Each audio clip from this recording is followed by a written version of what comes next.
Assalamualaikum Bu Resi. Waalaikumsalam Pak Yunan. Gimana kabarnya ini Bu Resi?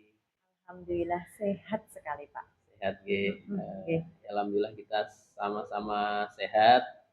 Di sore hari ini bisa bertemu di praobservasi Bu. Jadi kebetulan panjenengan akan melaksanakan coaching dengan Bu Mumpuni, betul ya? Nggih.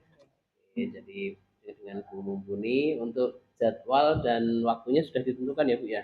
Sudah Pak, sudah saya Dengan lakukan. ya. Nggih. Jadi sudah ada kesepakatan antara panjenengan dengan Bu Mumpuni ya. Sudah.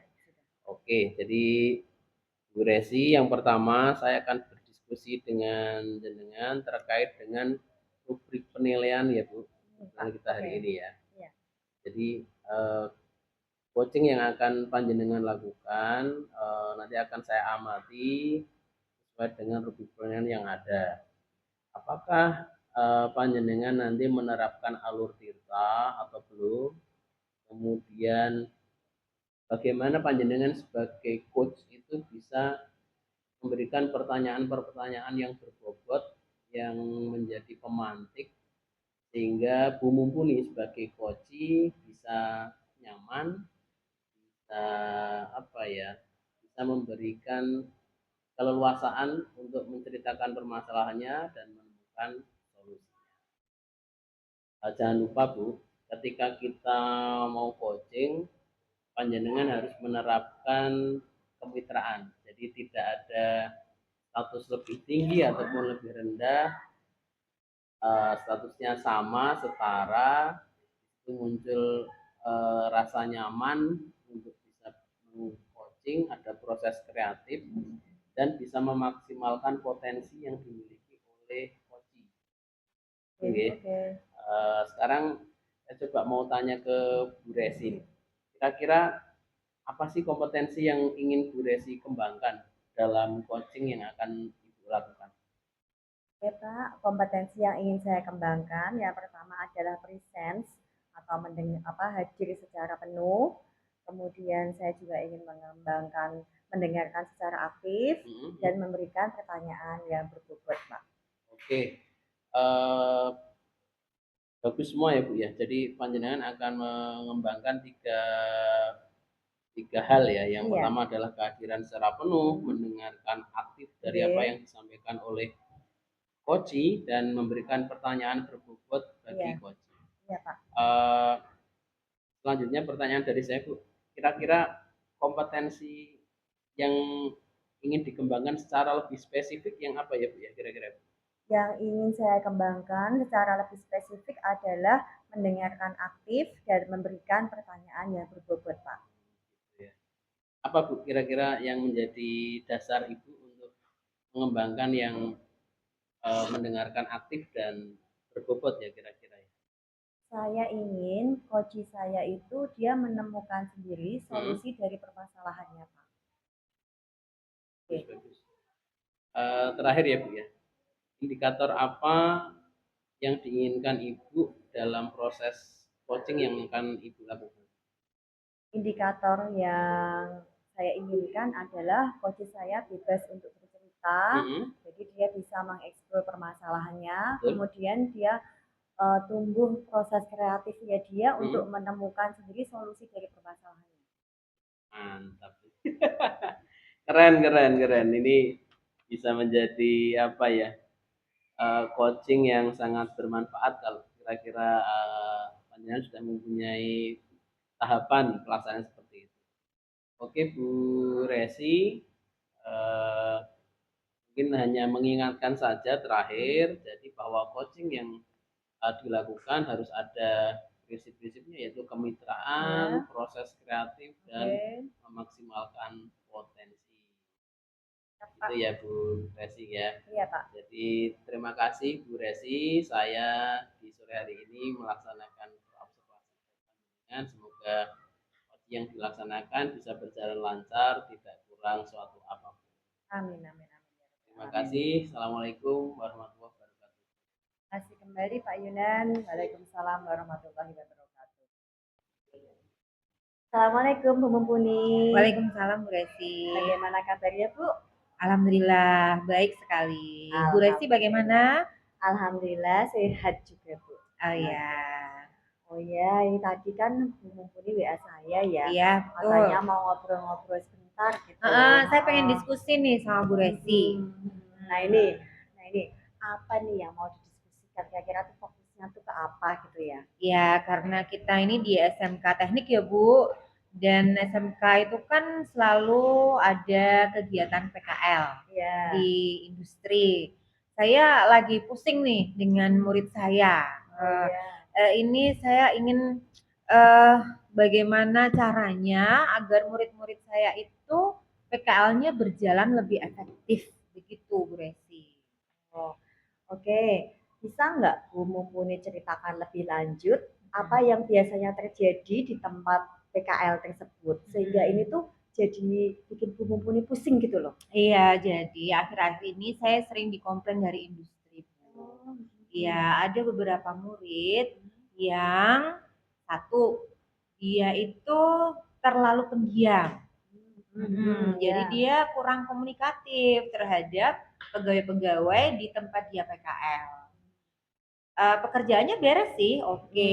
Cuman ya itu ketika sudah selesai dengan pekerjaannya, dia tidak berbaur dengan pegawai-pegawai yang ada di situ. Dia menyendiri dengan laptopnya, asik sendiri dengan laptopnya, tidak komunikasi sama sekali. Itu satu. Kemudian ada yang dikomplain karena kurang bisa memahami instruksi.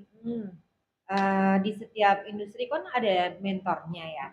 Nah, ketika diberi tugas ABCDE misalnya, yang harus direvisi ini sebenarnya yang A, tapi oleh murid saya nih yang direvisi malah yang E. Kayak gitu jadi kan nggak sinkron.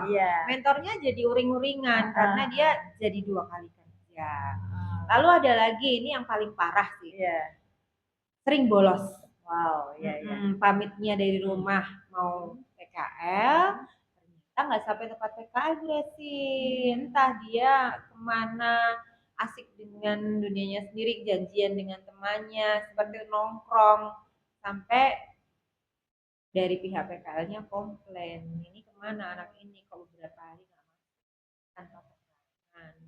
Itu yang bikin saya akhir-akhir ini pusing sekali kok anak-anak PKL akhir-akhir ini seperti itu.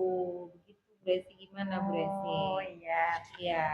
Nah sekarang kita kembali ke tujuan utama diskusi ini ya. Iya. Apa tujuan utama dari diskusi kita kali ini dan atau apa hasil yang ingin Bu Mumpuni capai terkait pengelolaan PKL tersebut? Nah, saya ingin memperbaiki semua itu. Gimana caranya biar murid saya komunikatif. Kemudian gimana caranya biar murid saya itu memahami instruksi dari mentornya sehingga tidak buang-buang waktu dan tenaga.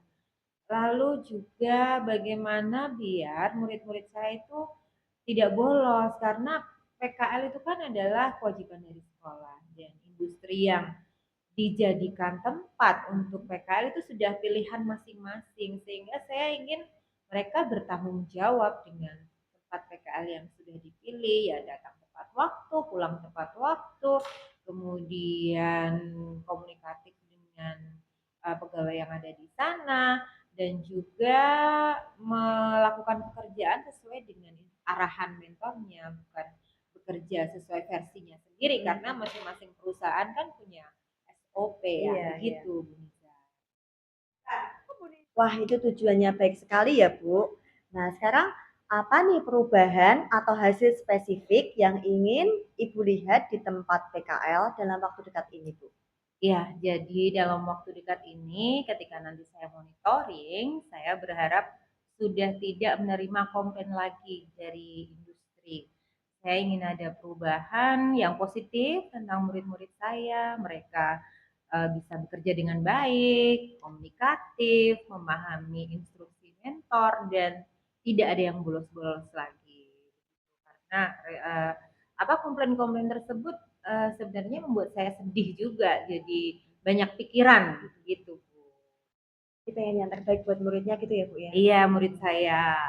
juga melakukan yang terbaik dan perusahaan atau industri juga mendapatkan yang terbaik. Karena kalau banyak kasus dengan murid kan berarti nama baik sekolah jadi rusak. Oh iya. Gitu, karena kita sudah menjalin hubungan yang lama dengan industri, sudah MOU, sudah setiap tahun bekerja sama. Sayang sekali jika hanya karena ulah murid, maka nanti kerjasamanya jadi renggang. Jadi makanya Ibu jadi pusing ya karena efeknya panjang Iya, ya. karena efeknya panjang. Ini sudah bertahun-tahun terjalin kerjasama seperti ini. Nanti ketika kami di stop tidak boleh magang di situ, lalu kami harus mencari perusahaan lain untuk menempatkan murid yang akan PKL. Mencari perusahaan lain itu bukan sebuah hal yang mudah. Kami harus melakukan survei, harus melakukan pendekatan, belum lagi nanti ada syarat-syarat yang harus dipenuhi. Itu cukup memusingkan. Iya. Ya Allah. Oke, mari kita coba eksplorasi. Solusi apa yang bisa membantu Ibu dalam mencapai tujuan ini? Nah, apa yang menurut Ibu bisa dilakukan untuk menjaga murid agar lebih fokus di tempat PKL mereka? Oke, saya ini sejak semalam sudah mulai berpikir bahwa ada 3 aspek nih sebenarnya yang harus kita gali. Pertama dari sisi murid. Murid harus kita tanamkan benar-benar ketika dia sudah memilih, maka dia harus bertanggung jawab dengan pilihannya itu. Untuk PKL itu kan murid memilih industrinya sendiri ya. Nah, seharusnya ketika sudah memilih, ya dia harus menanggung semua resiko sesuai pilihannya itu. Bertanggung jawab apapun yang terjadi sampai akhir PKL nanti. Itu dari sisi murid. Lalu dia juga harus bersikap komunikatif ketika di dunia kerja kan kita nggak boleh pasif, kita harus menyesuaikan diri, memahami dunia kerja SOP-nya seperti apa, bersikap sopan santun. Nah, berkaitan dengan itu, sekolah kami akan mengadakan seminar tentang dunia kerja dan kebekerjaan. Salah satunya bagaimana caranya menggunakan bahasa atau berkomunikasi yang efektif. Nanti akan ada alumni Bu yang di sini namanya alumni berbagi. Dia nanti akan memberikan materi tentang public speaking. Wow, luar biasa sekali. Itu kemarin baru saja kami bahas. Saya kira itu penting untuk murid-murid. Ya. Kemudian dari sisi industri juga saya sih berharap karena murid-murid kan memang usianya masih usia anak-anak. Iya. Ya masih perlu dibimbing. Ya industri jangan bosan-bosan. Anak meskipun memang di dunia kerja tapi kan mereka masih berlatih latihan kerja. Sebelumnya mereka hanya di sekolah, di rumah, di sekolah. Nah, sekarang harus di dunia kerja. Gimana nih? Nah ini pihak industri harus punya program kerja ya, program kerja untuk anak-anak PKL ini mereka harus ngapain, diajari apa, itu harus jelas. Itu sih yang saya rencanakan. Yang bagus sekali Bu, luar biasa ya Bu ya. Oke. Nah sekarang bagaimana jika kita melibatkan pendekatan yang mendorong komunikasi yang lebih terbuka untuk murid untuk mengetahui apa yang membuat mereka kurang fokus di dunia magang? Nah ya itu juga sudah saya pikirkan. Ya berusaha membuka komunikasi yang efektif ya dengan murid. Iya sebenarnya kami sudah punya kayak aplikasi gitu ya untuk khusus untuk murid yang PKL. Isinya adalah mereka harus presensi di situ, kemudian harus mengisikan jurnal. Jurnal itu isinya apa yang mereka lakukan, kegiatan apa yang mereka lakukan di saat PKL di hari itu, kemudian hal yang menghambat mereka apa, hal-hal yang maksudnya membuat mereka kesusahan apa, kemudian pengetahuan baru apa yang mereka dapatkan hari itu, kemudian ya kesan-kesan yang mereka dapatkan selama 1 hari PKL itu mereka harus mengisi itu memang setiap hari gitu. Nah Apa sih yang kami harapkan? Yang kami harapkan bahwa kami mendapatkan informasi-informasi yang penting ya di situ tentang hambatan-hambatan mereka dan juga hal-hal yang membuat mereka excited di tempat PKL.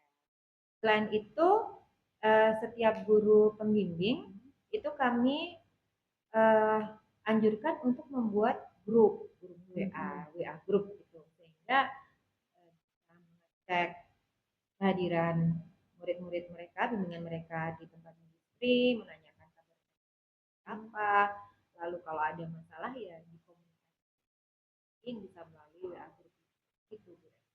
Jadi walaupun PKL masih sekolah memantau ya Bu ya? Ya harus, itu harus meskipun ya tidak bisa seperti di sekolah ya. Kalau di sekolah kan kita ketemu setiap hari, ketemu secara fisik, tapi kalau sudah menyebar di tempat industri ya memang pengawasannya lebih Iya, luar biasa sekali Bu.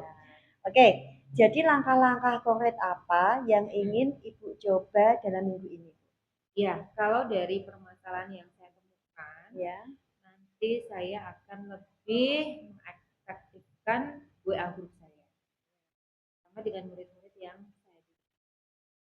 Kemudian saya kalau misalnya di WA group mereka malu-malu untuk mengungkapkan, saya bisa coba untuk menghubungi secara pribadi ya, bisa melalui chat atau melalui telepon. Saya harus memantau mereka setiap hari.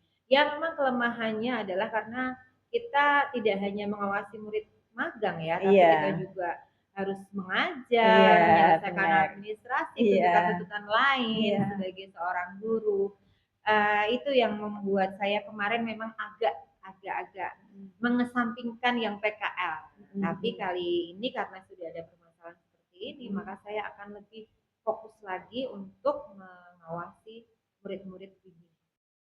Luar biasa sekali ya Bu. Jadi Ibu harus pandai membagi waktu ini. Betul, ya Bu ya. itu dia manajemen waktu ya. Oke. Oke, bagus Bu. Kapan Ibu akan mulai menerapkan ini dan bagaimana Ibu akan mengevaluasi keefektifannya? Oke, saya akan menerapkan ini sesegera mungkin sebelum jadwal monitoring turun. Karena saya berharap monitoring nanti sudah tidak ada komplain itu tadi ya. Keefektifannya yaitu tadi kalau pihak industri sudah tidak memberikan respon-respon yang negatif tentang murid-murid saya anggap bahwa murid-murid saya sudah lebih baik. Saya juga akan melakukan konsultasi pribadi begitu, misalnya saya komunikasikan dengan orang tua juga, bagaimana putra-putri mereka, magangnya apakah ada keluhan seperti itu. Ya Allah, luar biasa sekali ya. Jadi pendekatannya nggak cuma secara klasikal tapi personal juga ya. Iya, karena guru pembimbing kan memang yang dibimbing murid magangnya kan tidak sebanyak ketika di kelas, tetapi berkelompok dan harusnya lebih mudah sih pengawasannya. Iya, kalau yang tersebar jauh di luar kota itu tantangan tersendiri. Itu bagaimana kalau yang luar kota tuh? Yang luar kota ya kami mengandalkan komunikasi HP dan juga pembimbing industri yang bisa mentornya. Jadi ada plan B gitu ya, Bu ya? Iya. Oke. Luar biasa sekali Bu Mumpuni. Saya menghargai dedikasi Ibu untuk mencari solusi dan menerapkan perubahan positif. Terima kasih. Saya juga percaya pendekatan ini akan membawa dampak positif. Saya harap Ibu dapat berbagi hasilnya di sesi coaching berikutnya. Ya, terima kasih atas waktunya. Saya berharap juga diskusi ini menghasilkan solusi-solusi yang nanti bisa saya terapkan di permasalahan. Saya jadi nggak sabar Ibu, pengen mendengar bagaimana hasilnya. Kira-kira kapan kita ketemu lagi? Saya kabari kita ketemu lagi untuk diskusi lagi ya Bu. Oke, terima kasih Bu. Terima kasih kembali Bu Resi. Assalamualaikum. Waalaikumsalam. Assalamualaikum Bu Resi. Waalaikumsalam Pak Yunan. Wah, semangat sekali ini kelihatannya. Gimana kabarnya? Alhamdulillah sehat. Sehat selalu ya. Oke, jadi tadi saya sudah mengamati coaching yang Ibu lakukan. Ini saya mau pasca observasi dari coaching yang sudah dilakukan ya Bu ya. Iya Pak. Yang pertama, apa saja yang Ibu sudah lakukan pada saat coaching, apakah indikator-indikatornya tercapai ya Bu ya? Oke Pak, di coaching ini saya sudah melakukan coaching dengan alur cerita Pak, yaitu tujuan, kemudian identifikasi, rencana aksi, dan tanggung jawab. Sehingga saya bisa menggali coaching saya untuk menceritakan permasalahannya dan menemukan solusi dari permasalahan tersebut. Oke, saya juga mengamati hal yang sama Bu. Jadi dari hasil pengamatan saya tadi Bu Resi, coachingnya sudah berjalan dengan baik, alur ceritanya dijalankan dengan step by stepnya dari mulai tujuan, identifikasi, rencana aksi sampai ke tanggung jawab atau refleksi. Bu Resi juga sudah menggali pertanyaan-pertanyaan yang berbobot kepada Bu Mumpuni sampai Bu Mumpuni apa ya? Bagi saya beliau menceritakan selanjutnya menemukan sendiri solusi dari apa yang masalah yang dihadapi. Nah, sekarang pertanyaan terakhir ya Bu ya sebelum ditutup, kira-kira apakah ada kompetensi lain lagi Bu yang ingin Ibu kembangkan dari merujuk hasil coaching yang panjenengan sudah lakukan tadi? Oke, kompetensi yang ingin saya kembangkan yaitu memahami lagi tentang coaching, Pak. Sehingga nantinya saya dapat melakukan coaching dengan lebih baik lagi. Oke, bagus ya. Jadi keren panjenengan sebagai coach akan lebih mendalami lagi proses coaching yang sebelumnya sudah jenengan jalankan, yaitu ada kemitraan, membuat nyaman coachi hadir secara penuh, mendengarkan aktif, dan yang paling saya garis bawahi adalah panjenengan tadi memberikan pertanyaan-pertanyaan berbobot kepada coachi sehingga coachi yang awalnya mukanya penuh dengan masalah setelah di coaching beliau Bu Mumpuni langsung tersenyum sumringah kelihatannya ya sampai dia ibaratnya ternyata solusinya seperti ini ya dari permasalahan yang saya hadapi. Oke Bu Resi, semoga kedepannya Bu Resi bisa lebih profesional dan kompeten dalam melaksanakan coaching. Demikian Bu Resi, pasca observasi yang kita lakukan. Terima kasih atas perhatian dan bantuannya. Mohon maaf kalau saya ada hal-hal yang kurang berkenan. Terima kasih. Assalamualaikum warahmatullahi wabarakatuh. Terima kasih juga Pak Yunan atas observasinya. Waalaikumsalam warahmatullahi wabarakatuh.